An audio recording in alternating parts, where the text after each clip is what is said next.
I still remember that Tuesday morning in October, when everything changed. The crisp autumn air in downtown Chicago carried the scent of roasted coffee from the cafe across from our office building.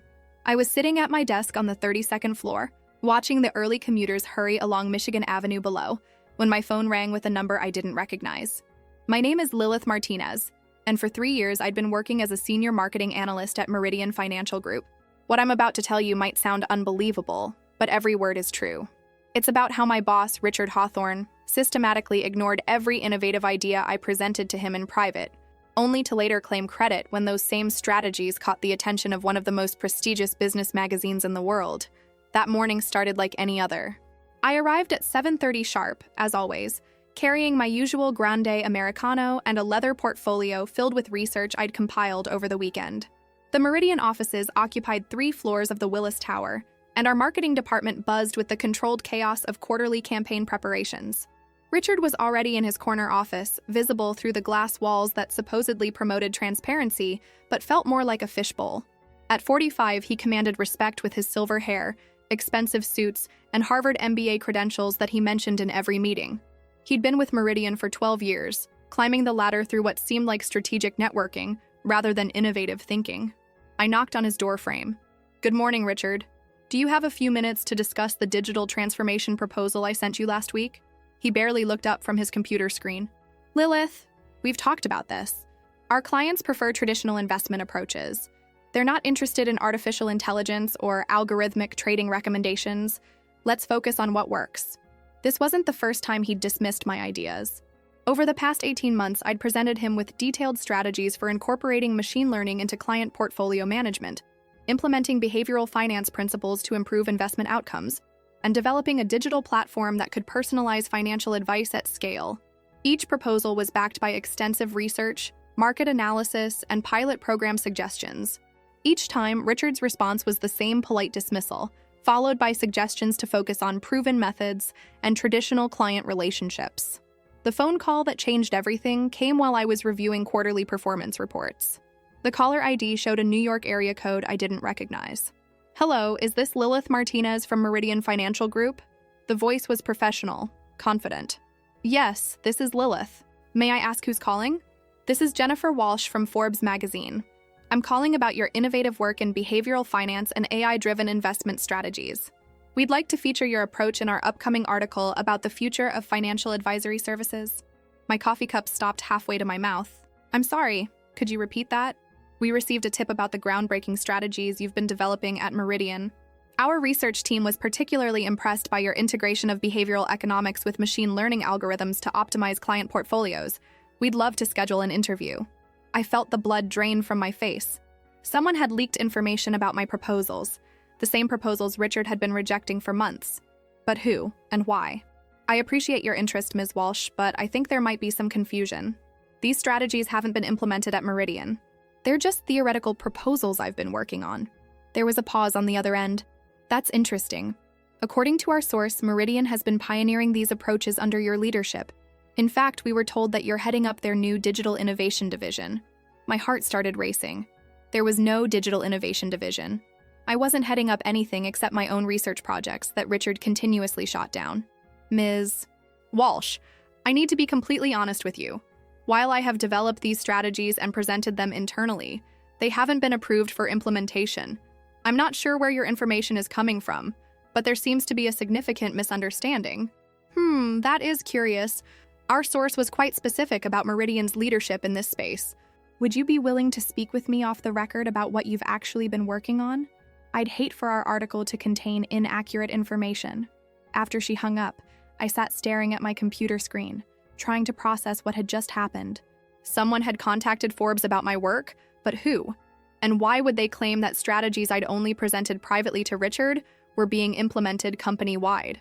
The mystery deepened the next morning when I discovered Richard frantically searching through his files, looking more stressed than I'd ever seen him. "Lilith," he called out as I passed his office. "Could you come in here for a moment?" His usually pristine desk was covered with scattered papers, and his typically perfect hair looked disheveled. The confident executive I knew had been replaced by someone who seemed genuinely panicked. "I need to ask you something, and I need you to be completely honest with me." His voice was strained. Have you been talking to anyone outside the company about your project proposals? I remained calm, though my pulse quickened. No, Richard. The only person I've discussed those strategies with is you, during our private meetings. Then how the hell does Forbes magazine know about our AI integration project? Our AI integration project. The same project he'd dismissed 3 weeks earlier as too risky and not aligned with our client base expectations. I received a call from Jennifer Walsh yesterday. She mentioned that Forbes is planning an article about innovative financial advisory strategies, and apparently, Meridian was recommended as a company to feature. Richard's face went pale. What did you tell her? The truth, that while I've developed these strategies, they haven't been implemented because they weren't approved for development. Jesus, Lilith. He ran his hands through his hair. Do you have any idea how this makes me look? Forbes thinks we're industry leaders in digital innovation, and now they're going to find out we're not even using the strategies our own analysts developed. The irony wasn't lost on me. For months, I'd been trying to convince him that these strategies could position Meridian as an industry innovator. Now that external validation had arrived, he was finally seeing their value, but only because he was afraid of looking incompetent to a prestigious publication. What do you want me to do? I asked.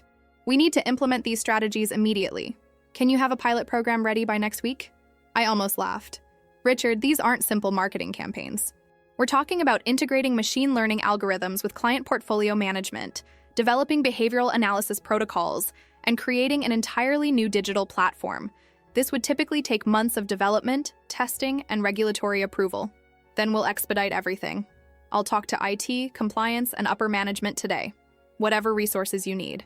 The next few days became a whirlwind of activity as Richard suddenly became the champion of every idea he'd previously rejected. By Thursday morning, our department had been transformed. Richard had somehow secured budget approval for a rapid development team, expedited compliance reviews, and executive buy-in for what was now being called Project Innovation Forward. The same strategies I'd been proposing in empty conference rooms were suddenly being discussed in boardroom presentations. But here's where the story took an unexpected turn.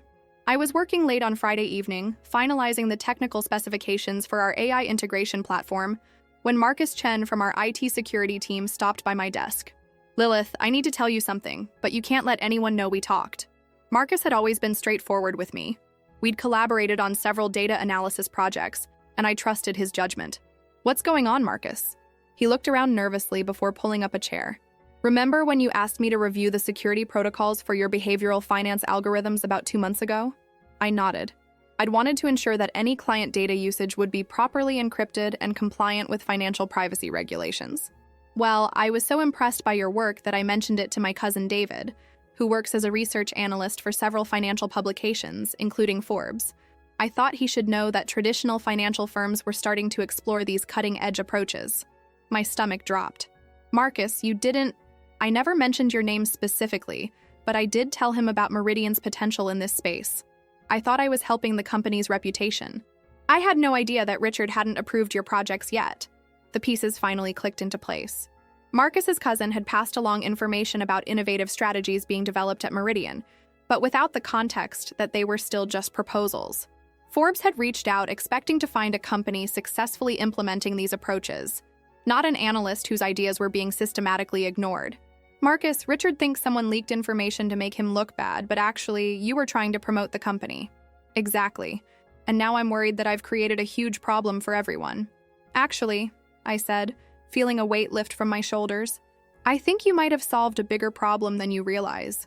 The Forbes interview took place the following Tuesday. And by then, Richard had convinced himself that he'd been the visionary behind our innovative new direction all along. Jennifer Walsh arrived at our offices accompanied by a photographer and a fact-checker. She was younger than I'd expected, probably in her early 30s, with sharp eyes that missed nothing and a reputation for thorough investigative journalism. Richard had spent the weekend coaching me on how to present our collaborative development process and emphasize his leadership in driving innovation. He'd even had business cards printed identifying him as Director of Strategic Innovation, a title that hadn't existed the previous week. But Jennifer Walsh was too experienced to be fooled by corporate theater. During the interview, she asked detailed technical questions about the behavioral finance algorithms, the machine learning integration protocols, and the specific methodologies behind our client personalization platform. Richard tried to field the questions initially, but it quickly became apparent that he didn't understand the technical details of strategies he claimed to have developed. Mr. Hawthorne, Jennifer said politely. These are highly sophisticated approaches that require deep expertise in both behavioral psychology and advanced analytics. Could you walk me through your background in these areas? Richard stammered through an answer about collaborative leadership and empowering team expertise, but Jennifer's attention had already shifted to me. Ms. Martinez, you seem to have extensive knowledge of these implementations. What's your educational background in behavioral finance and machine learning? I explained my master's degree in applied psychology with a focus on behavioral economics, my additional certification in data science, and the 3 years I'd spent developing these specific strategies. And these strategies, Jennifer continued, when did you first propose them to Meridian's leadership? I glanced at Richard, whose face had gone ashen. The truth was about to come out, and we both knew it. I began developing these approaches about 18 months ago. I've been presenting detailed proposals to Mr. Hawthorne since then, hoping to gain approval for implementation. So this is recent development for Meridian? Actually, we've just begun implementing these strategies this week, following external interest in our potential. Jennifer Walsh smiled, the kind of smile that told me she understood exactly what had happened. She'd seen this before. Innovative employees developing strategies that weren't recognized internally until external validation forced leadership to pay attention. The article was published 3 weeks later with the headline, How One Analyst's Vision Transformed a Traditional Financial Firm. It featured my photograph prominently and detailed the complete timeline of events, including the fact that implementation had begun only after Forbes had called. Richard wasn't mentioned by name, but the article made it clear that the strategies had been developed by their analyst and implemented only after leadership recognized their potential following industry attention. 6 months later, I was promoted to Director of Digital Innovation, a real position this time with a budget, a team, and the authority to implement the strategies I'd been developing all along. Richard remains my colleague, though our dynamic has shifted considerably. The morning sun reflects off the Willis Towers windows as I finish this story, and I can see Richard in his office, reviewing a proposal from one of his other analysts. I wonder if he's learned to listen more carefully to ideas presented in private, or if it will take another call from Forbes to get his attention. Sometimes the validation we seek comes from unexpected sources, and sometimes the ideas we champion in empty rooms eventually find their audience in the wider world.